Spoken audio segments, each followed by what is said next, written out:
So I just want to talk to you a little bit about shading with pencil, adding tone.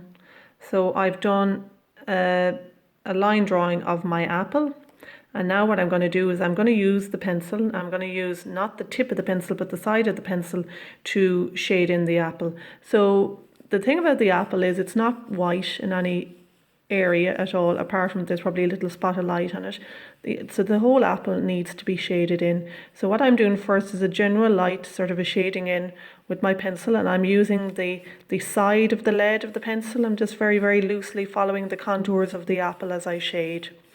Okay, so this is the side of the lead which gives me that softness. So if I use the tip, the very point of the lead, I'll get a much darker line. I don't want that yet. I want to build up my areas of shadow and my areas of light. I want contrast in my drawing. I don't want it all to be the one tone. So that's the apple itself shaded in. Keep an eye on my apple that I'm looking at as well. And what I'll notice is that then I can go a little bit heavier on my stem. My stem is a little bit darker, except at the very top. And I'm also a little bit darker in here. Okay, so I'm starting to just lean a little bit heavier on my pencil. I'm now working my way down.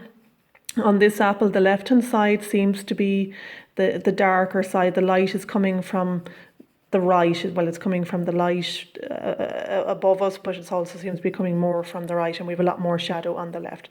So I'm just building up my shadow on the left-hand side. I'm also, down here I have described the shadow, just drawn the shadow, excuse me, that the apple has cast.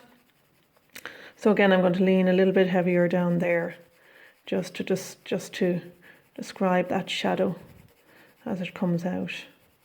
Okay, and shadow will lighten off as it comes out into the light. Often what can happen then, as you're building up shadow, you start to lose your drawing. So sometimes you have to go back in maybe and darken lines. There might be, where the apple sits on the table surface, there's a sort of a gravity there, or kind of a depth or a weight. So I'm trying to describe that with my shadow. So just building up another little bit of shadow there.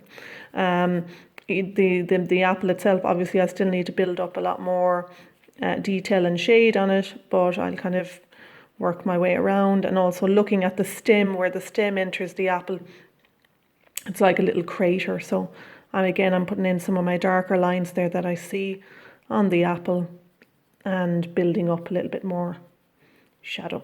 Okay.